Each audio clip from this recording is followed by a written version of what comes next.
If you want to duplicate apps on your Samsung phone without using third-party applications, so first of all, let's open up our settings and we can duplicate them through our dual messenger option.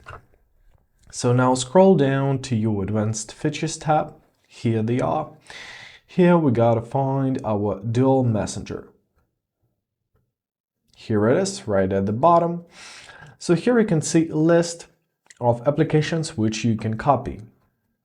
So I already have one. Let me show you how do you do this. So find your available application, turn the switch on, press install. Now give it a couple seconds to be installed.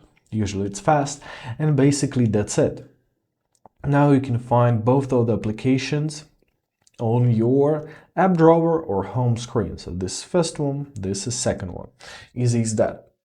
So the second way of doing this is via our secure folder.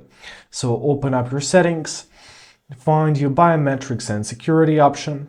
Here it is. Here we gotta find our secure folder option.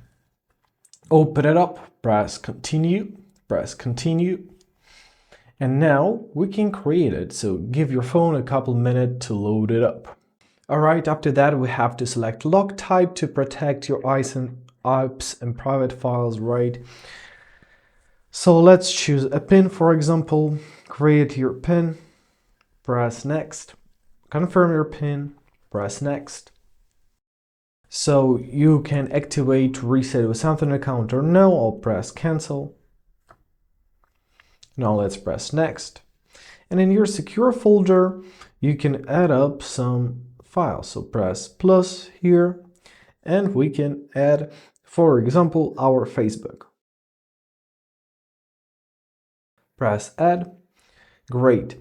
Now, as we have secure folder, we can add up two accounts simultaneously. So Facebook and in secure folder and Facebook on your main screen won't be connected. And basically, that's it. I hope this video is helpful. Thank you so much for watching. Have a great day, and please consider subscribing to our channel.